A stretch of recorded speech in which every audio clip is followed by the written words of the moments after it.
各位，4月29号，美国国家运输安全委员会，也就是 NTSB 公布了中国东方航空公司5735号航班空难发生的部分数据和证据。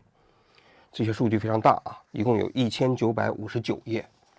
应该说这些证据公开之后东航5735号航班最终空难发生的原因就算是水落石出了。关于这起空难呢，我过去一共已经做了3期节目我们是最早在媒体中间披露这起空难它不是机械故障，也不是天气原因，就是人为的因素导致的。具体什么人为因素导致的呢？就这起5735号航班的副驾驶他名叫做张正平，他呢当年是59岁。这张正平由于投资失败他自己呢对生活前途他可能比较幻灭，再加上离婚了只有一个女儿最重要的是，他前几年呢，由于一次气候争侯呢，就被东航处理了，由机长降为了副驾驶。我们知道这机长和副驾驶之间这待遇相差巨大所以他心里肯定是非常不平衡。而那天就是5735号航班的正驾驶呢叫杨宏达，这杨宏达非常年轻，只有30岁左右就是机长了，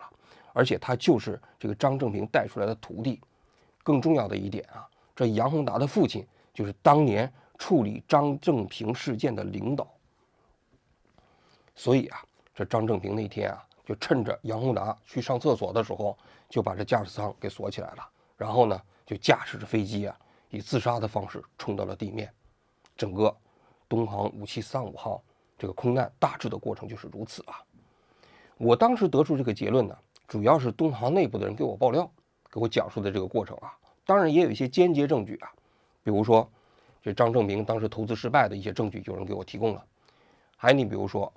这事故发生之后，当时中国民航总局不是下达文件吗？就要求国内的航空公司所有的这航班都改成双机长制，这驾驶舱里头必须至少有2个人，不能只有1个人。还有全国各地就这个航空公司就开始排查就要求汇报这飞机的机长和副驾驶他们的心理状况。你想想，就这些证据拼凑在一起大致就形成了这么一个结论。但是就是这些都属于它是一个逻辑推导，没有直接的证据。当然后来《华尔街日报》披露了美方参与过程中间提供的一些证据但也都属于间接证据但这一次这个证据不一样了，它是直接证据，所以非常值得我们来讲一下在讲这份证据之前呢，我们来先讲一下就是中方对5735号航班这个事故调查的过程以及信息披露的这个过程这空难发生的时间呢是2022年的3月21号。那么根据中方公布的数据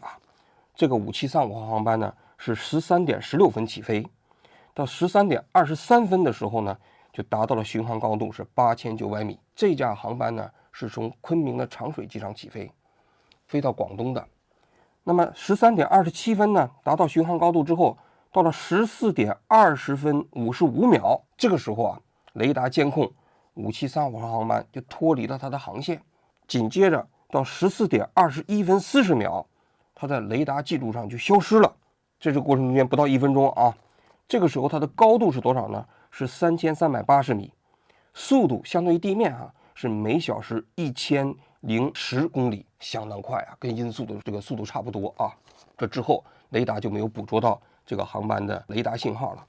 但是我们知道就现在的这些民用航班呢，它其实都有一个自动信息发送系统，对它这个整个飞行数据飞行姿态进行一个数据的采集，这叫 ADS。 这 ADS 每隔2秒就像有一些网站固定的发送信息。那么固定发送这个信息呢，我们大概知道这个飞机的飞行状态。在这个网站中间获得5735号航班最后的数据的时间呢是14点22分35秒，就是这个飞机距离地面的高度是983米，这之后这个飞机就撞到地面上了。所以我们从这里头可以知道什么呢？这个飞机从脱离航线14点20分55秒到最后撞击地面的时间，整个过程也就是90秒，速度非常之快这个事故发生之后，中国民航不就开始组织调查吗？在1个月之后的2022年的3月21号，中国民航发布了一个初步调查报告。这初步调查报告中间有一句话特别重要，当时地面空管人员向机组呼叫，没有得到回复。按道理来讲啊，如果要是说你的机组发现飞机有问题了，那地面空管要向这个机组人员呼叫，那机组人员肯定要回应啊，没有回应。那空管当时不停地询问呢，一点回应没有，这是一个比较关键的信息啊。那么按照国际民航公约规定啊，空难发生之后呢，原则上来讲，1年之内你得公布报告嘛。但是到了2023年3月20号，中国民航总局公布了一份这事故调查的一个这个说明。这个说明里头就讲了啊，他说这起事故啊，这个事态极为复杂，整个过程极为罕见，所以我们还在调查呢。现在我们调查在分4个方面的内容，就是把这个残骸100块比较大的残骸凑到一起啊，我们来拼凑分析这个空难发生的原因。另外，对这个机组人员，包括这飞行员的各种状况也在进行研究分析，然后对这个飞行姿态，我们在进行复盘，用真的飞机，也包括飞行控制这个模拟系统啊，把这飞机的数据啊拿出来复盘飞机最后90秒钟到底发生了什么。这是1年之后，2023年3月20号发布的信息。到了2024年3月20号，中国民航总局又发布了一个5735号航班空难调查的一个过程性的解释文件。这个文件里头又讲了，他说我们对这个残骸再进一步的进行分析，然后对飞行员各个方面，包括飞行的轨迹、飞行的姿态，也在进一步的调查和分析啊。1年之后和2年之后这个调查报告，他没有讲事故发生的原因，但他讲了，这飞机本身没有问题，这个航线中间啊，空管和地面的沟通没有问题，就是天气也没有问题。然后呢，这飞机在起飞之前检查的各种系统也通通都没有问题，包括呢飞行员，包括机组人员当时的体检过程中间也都没有问题。讲了很多东西没有问题，唯独没有讲有问题的啊。我过去的节目也分析了，说没有问题的，其实就排除了飞机本身的问题，排除了其他的这个因素，那就如果你要听弦外之音的话，基本上就只是机组的问题嘛。但他没有讲啊。这是2024年3月20号又发布了一次情况说明。到了2025年3月22号，这时候事故已经发生3年了啊，也是去年啊。这个时候呢，中国民航总局就干脆没有发布任何解释性的声明了、说明了。到了2026年3月20号也没有发，那大家都明白啊，肯定就是不会发了，就希望你们赶紧忘了这件事情啊。我就不发了吗？我过去不是讲了吗？原因早都说清楚了，但是永远也不会公布，永远也不会告诉你。那怎么办呢？我就说这个调查报告没出来呢，一直在调查呢。事情啊，在去年的时候发生了一件变化，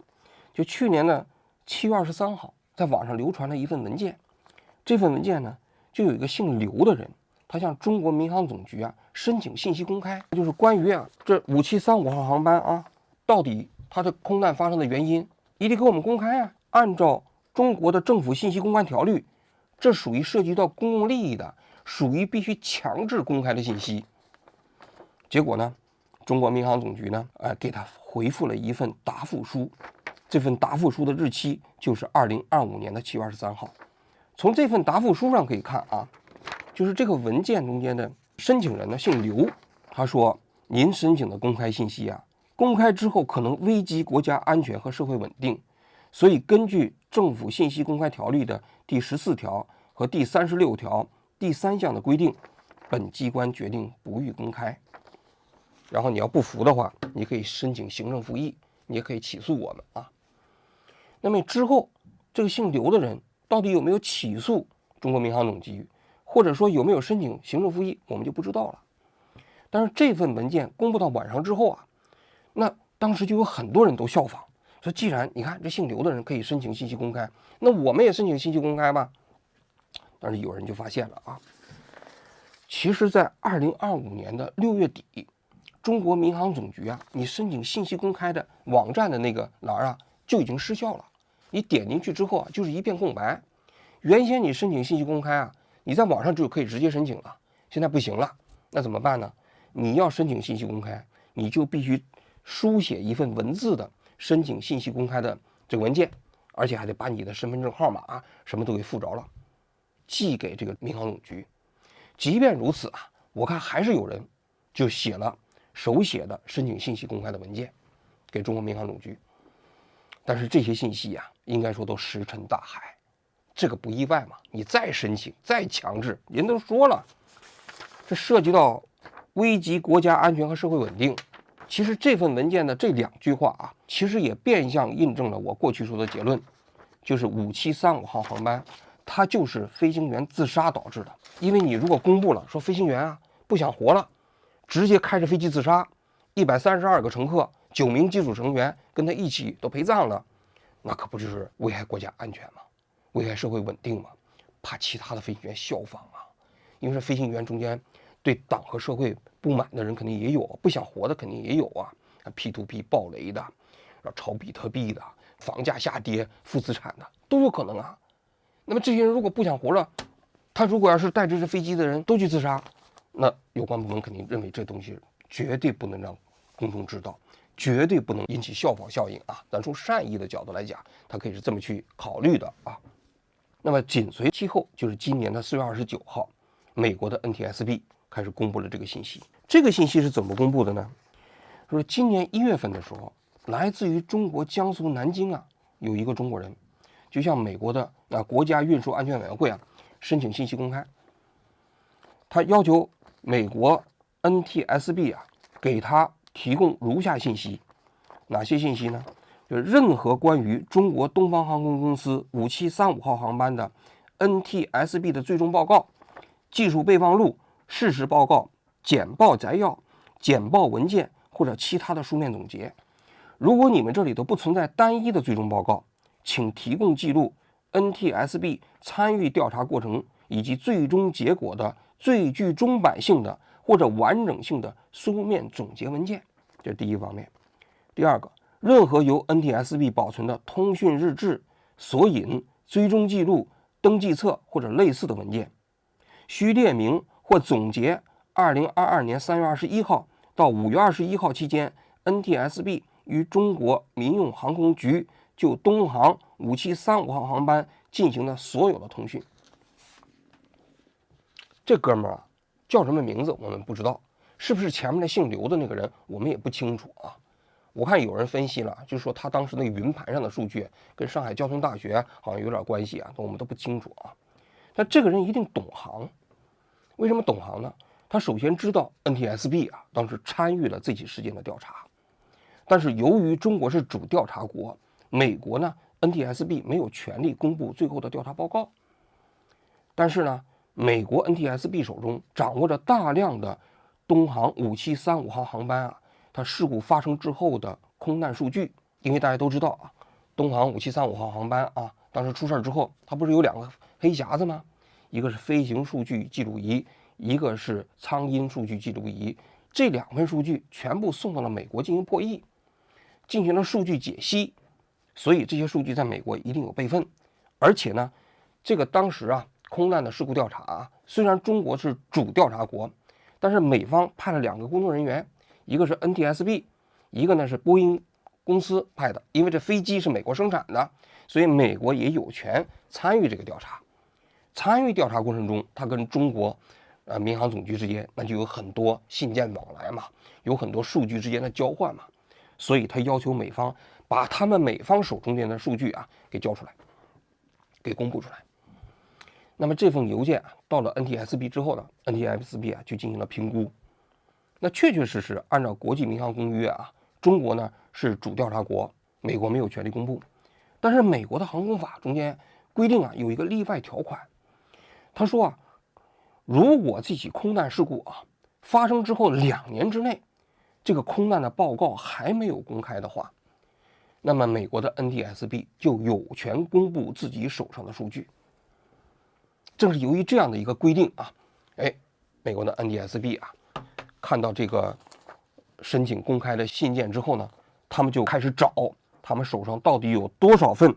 关于东航5735号航班的这个文件他就找到了多少呢？找到了2818页。然后呢，他就把这些数据进行处理。因为这数据里头啊涉及到有很多隐私嘛，还有一些敏感的信息嘛，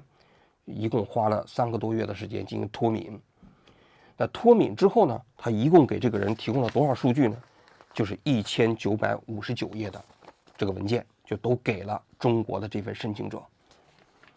那么这个差值是多少呢？差值差不多就是900多份文件没有公开嘛。包括哪些内容呢？他自己也解释了啊，主要这么几个方面。第一个方面涉及到一些商业机密的，那你比如说涉及到波音公司的一些商业机密啊，这个数据按照美国的惯例都是不公开的，这个量不是很大，几十页。第二部分就是美国当时参与调查的时候啊，或者参与调查之前，他们就对5735号航班的空难发生的原因进行了自己的主观分析。他虽然不是主调查国，但他自己啊也有一套系统嘛，他得分析这些数据嘛。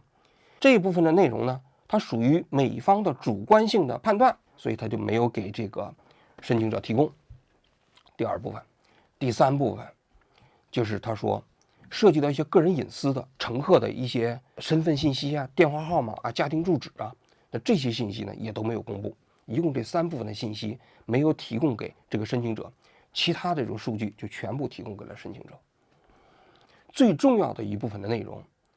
就是整个飞行数据记录仪中间的空难发生之前飞机的这整个飞行数据。我们过去讲过嘛，飞机上现在一般来说安着2个黑匣子，一个是飞行数据记录仪，一个是苍鹰数据记录仪。这2个数据记录仪啊，如果要是找到之后还原出来，基本空难的原因就搞清楚了啊。那么根据这一部分的飞行数据记录仪，这个数据记录仪呢，它是在3月27号找到的。根据现在美方提供的这个文件里头，我们知道这些信息。找到这个飞行数据记录仪之后啊，中方试图自己单独提取这个数据，没有提取成功。这2个黑匣子都是美国的霍尼韦尔公司啊是生产的。后来呢，那中方没办法了，就把这黑匣子提供给了霍尼韦尔公司啊，让他们进行去提取。霍尼韦尔公司啊拿到这个飞行数据记录仪之后就检查，发现这个飞行数据记录仪啊被损坏的非常严重。后来那个苍鹰数据记录仪啊，其实也损害的非常严重啊，因为这个飞机啊，5735号航班啊，它在空中最后是直接俯冲到地面，那个速度就跟音速一样啊，所以你就知道这个飞机不但是粉碎性集体啊，它这个黑匣子也受到了损坏。所以霍尼韦尔公司拿到这个飞行数据记录仪之后呢，就开始进行修复，修复了很长时间，最后把这些数据完全解析出来了。解析出来之后还做了一些修订，因为什么呢？因为这个数据啊，它没有记录到飞机最后坠毁的那一刻，它只记录了飞机出现数据异常之后23秒的数据。我们刚才讲了啊，飞机当时从脱离航线到坠毁一共是90秒，但是飞行数据记录仪一共只记录了23秒。为什么只记录了23秒？等一会儿我们再解释啊。但是这23秒中间的数据也非常说明问题了啊。它说明什么问题呢？就是在这个14点20分55秒的时候，飞机不是开始脱离它这个航线吗？发生了什么呢？就发现这飞机的左右2个发动机的油路被同时关闭了，相差不到1秒。那么这个飞机的左右航路啊，它对油门啊被锁死啊，它是不太可能会由失误造成的，因为飞机那个飞机啊是737-800嘛，那你要是把它这个油路切断呢，你必须守在那个地方，把有一个拉杆拉起来，拉起来之后你再把它拉下来，这个过程啊，它是2步，你要先把那个相当于一个安全阀，相当于一个保险嘛，把它打开之后再拉下来，而且2个发动机同时被关了油路。第二个呢，就是这个飞机不仅仅被关了油路啊，你要是关了油路的话，这飞机还会滑翔嘛。这个飞机实际上大家都知道，掉下来的时候是往下俯冲嘛，这个俯冲也是驾驶舱的人主动拉那个飞机的操纵杆，拉操纵杆之后，飞机就开始头从下往下冲。这是飞机的这个飞行数据记录仪啊记录的数据。那么为什么就是个飞机飞行数据记录仪只记录了23秒的数据呢？那是因为啊，就是这个飞行数据记录仪啊，它的供电系统是由飞机整个这个供电系统来供电的，它自己没有独立的电池。但是飞机这2个发动机啊被同时切断了油路之后啊，这飞机本身立刻就断电了，这个飞行数据记录仪啊就停止工作了，它就进入到了一个数据盲区。说整个从飞机的发动机断油到飞机数据记录仪断电，一共是23秒。但是这23秒啊，已经足够揭示了当时飞机所出行的这个飞行姿态是什么样的。我们呢也就根据当时啊，就是这一份的飞机数据记录仪啊，它提供的数据呢，我们写了个代码，还原了整个这飞机最后90秒的飞行姿态。大家可以看一下，这飞机脱离了这个航线之后呢，就开始往下俯冲，往下俯冲之后呢，最后又拉起来了300多米啊，这个当时大家都知道这个过程啊。然后呢，又接着往下俯冲，整个这个过程呢是90秒。后面这个部分呢，基本上是按照当时ADS 的数据进行还原的啊。那么这里头就有问题了，就是那要重新拉起来的这个300多米到底是怎么回事？也包括这个飞行数据记录里头也记录了，就是当时飞机驾驶舱里头左右2部分那数据好像有一些混乱。一种可能就是飞机舱里头出现了一些可能打斗的因素另外一个因素呢，就是这个飞机在下降的过程中间，由你俯冲嘛，导致这个飞机它有个自动驾驶系统或者自动平衡系统它有一个反推力，最后使得飞机又上起来了。我就这个数据我最近几天也向国内的有一些航空界的人来请教就这个数据怎么看，能不能证明这飞机机舱里头出了问题打斗呢但是大家都知道，我们过去这个结论都很清楚。那张正平在飞机的副驾驶的位置上，他可以操纵飞机。如果正驾驶的位置上有人，那个机长杨宏达在这个机长的位置上，他是可以切断副驾驶的操纵系统的。所以正驾驶的位置上一定没人，在机舱外面的关起来的。那么这飞机机舱内进行打斗的因素是不存在的，了不起可能有个观察员，但我们现在不知道观察员还在不在这个机舱里头大概率可能观察员也不在，或者观察员在的话，他也不知道怎么驾驶飞机。所以大概率他当时飞机往下俯冲的时候，因为俯冲的速度太快了，那么飞机受到气流的影响，它有一个反作用，最后拉起了300多米，然后又下去了。这里头其实我们就可以分析了，你说这个张正平他要自杀他为什么要把这个2个油路都关掉呢？其实他驾驶着飞机直接俯冲也是可以的。那么我们也请教了一些业内的人士他说如果直接驾驶着飞机直接往下冲，它有可能导致飞机在空中就解体，因为速度更快嘛，因为你带着这油门下去嘛，那么你就不能保持飞机的完整性，直接扎向地面，这是第一点。第二点，2个油路同时切断飞机就停电了。大家可以看一下飞机客舱里面就漆黑一片，一共这个过程中只有90秒，等于你停电了之后，飞机又直接往下俯冲它切断了机组人员一切自救的可能性。你比如说机舱外的人，你想进入机舱，对吧？那你想想，突然机舱里头全部都黑了，没电了，然后你飞机又是笔直的往下冲，你想笔直的往下冲，机舱的人整个那个位置都已经颠倒了，都混乱了，你站都站不起来嘛，对吧？所以应该说，这个数据表明，这个张正平当时自杀的过程中是抱着必死的决心，抱着让任何人都没有能力干预这个过程的决心，直接冲向了地面。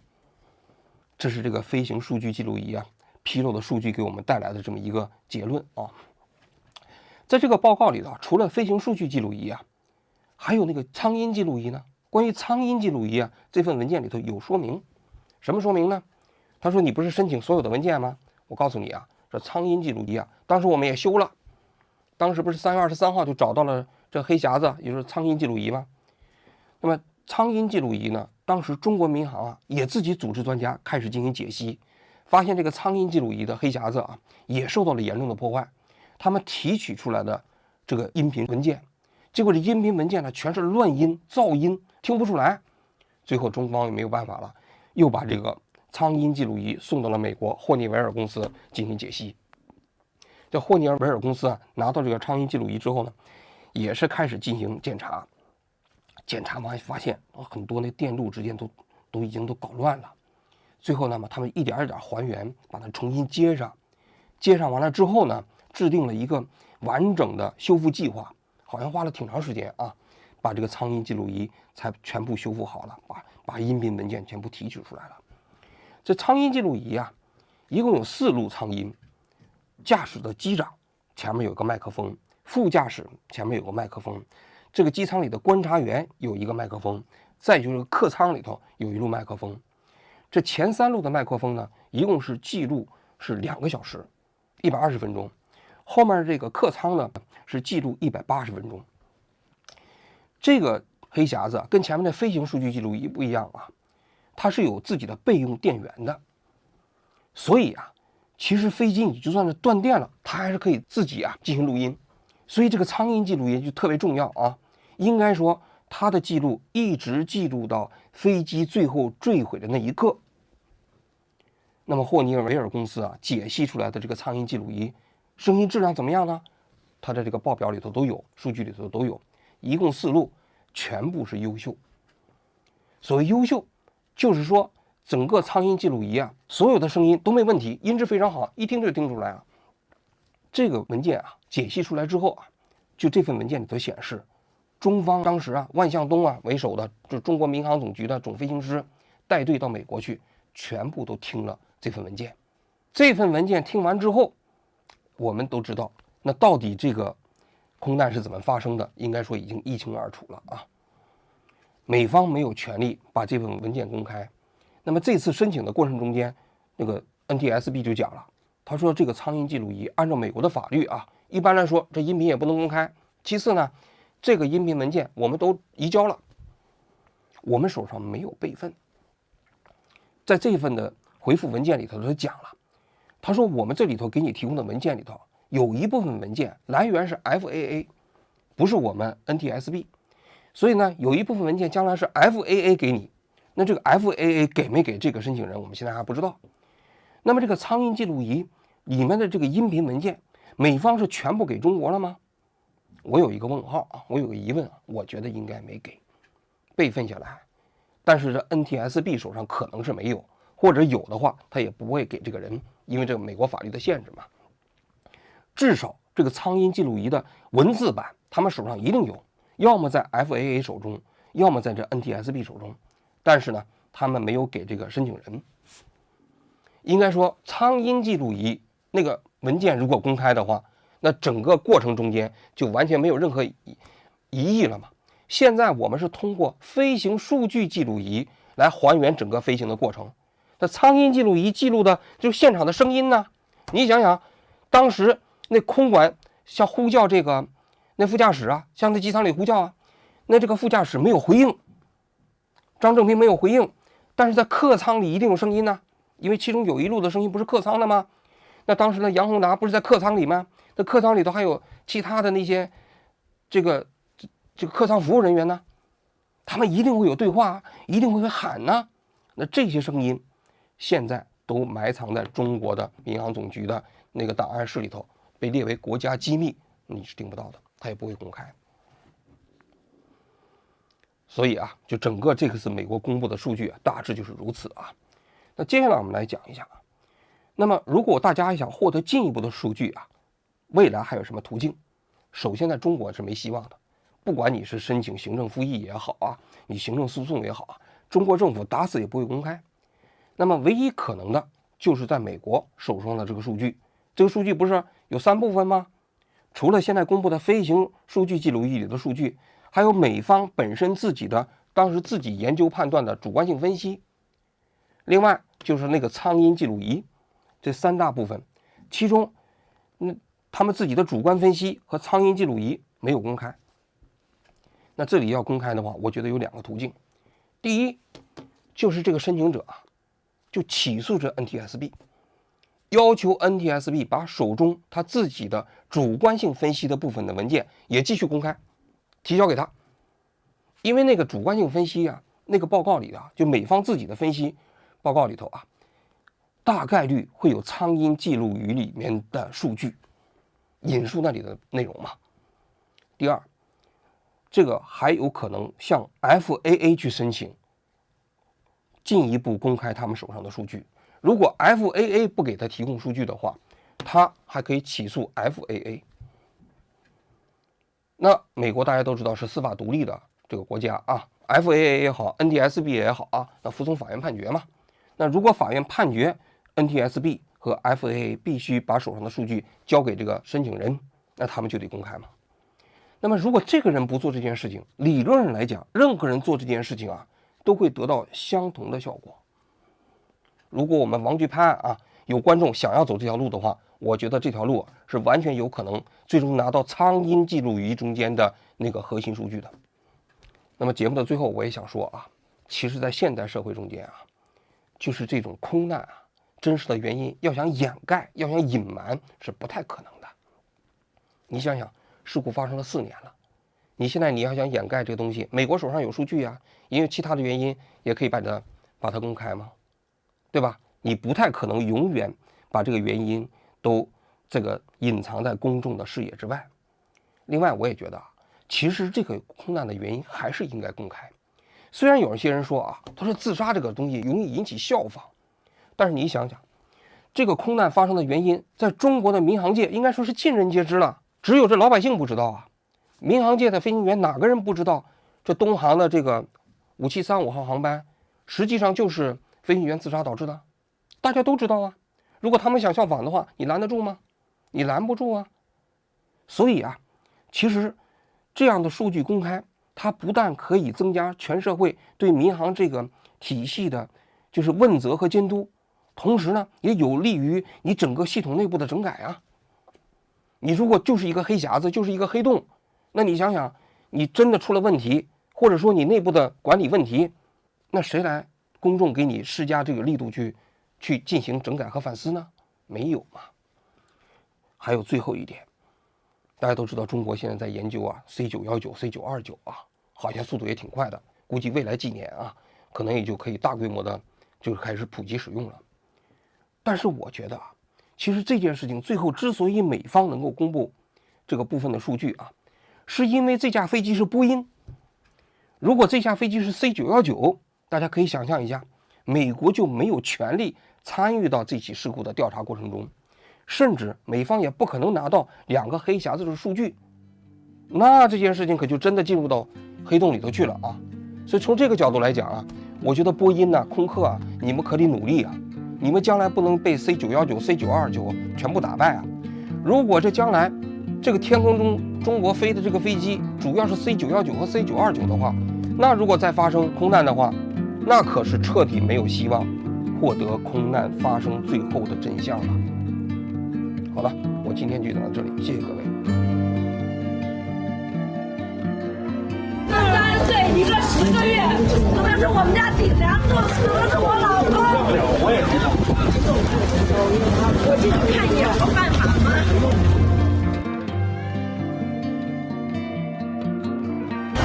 你好，请不要进来，请不要进来。哎，不要推我！不要进来，请不要进来。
321事故目前还在调查中，